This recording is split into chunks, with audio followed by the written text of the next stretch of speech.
প্রবাসীরা সরকারের এই যাত্রায় গুরুত্বপূর্ণ ভূমিকা পালন করছেন বলে জানিয়ে বাংলাদেশ সরকারের যুব ও ক্রীড়া এবং স্থানীয় সরকার পল্লী উন্নয়ন ও সমবায় মন্ত্রণালয়ের উপদেষ্টা আসিফ মাহমুদ সজীব ভুঁইয়া বলেছেন, প্রবাসীদের দীর্ঘদিনের দাবি ছিল ভোটাধিকার। ভোটাধিকার প্রয়োগ কিছুটা জটিল হলেও অন্তর্বর্তীকালীন সরকার প্রবাসীদের ভোটাধিকার নিশ্চিত করতে উদ্যোগ নিয়েছেন।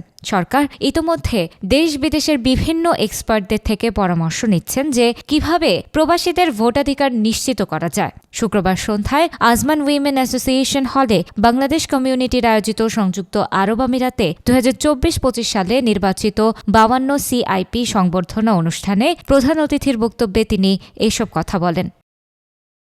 অনুষ্ঠানে সভাপতিত্ব করেন আয়োজক কমিটির আহ্বায়ক ইয়াকুব সৈনিক। কামরুল হাসান জনের সঞ্চালনায় সম্মানিত অতিথি হিসেবে উপস্থিত ছিলেন আজমান রাজ পরিবারের সদস্য Sheikh Mohammed Saeed Rashid Humayun Al Nuaimi, Abu Dhabi Bangladesh দূতাবাসের নবনিযুক্ত রাষ্ট্রদূত তারেক আহমেদ, বাংলাদেশ দুবাই কনসুলেটের নবনিযুক্ত কনসাল জেনারেল রাশেদুজ্জামান ও উপদেষ্টার একান্ত সচিব মাহফুজুল আলম ভুঁইয়া। আয়োজনের সমন্বয় প্রকৌশলী সালাউদ্দিন আহমেদ, সদস্য সচিব শিবলি আল সাদিক সহ কমিউনিটি সিনিয়র নেতৃবৃন্দরা।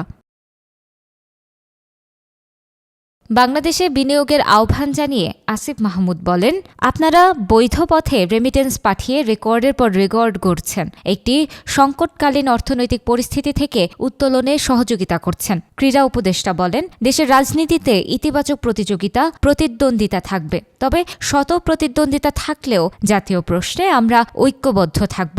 সব আধিপত্যবাদী শক্তির বিরুদ্ধে এদেশের সার্বভৌমত্ব ও ডিগনিটির প্রশ্নে আমরা ঐক্যবদ্ধ থাকব।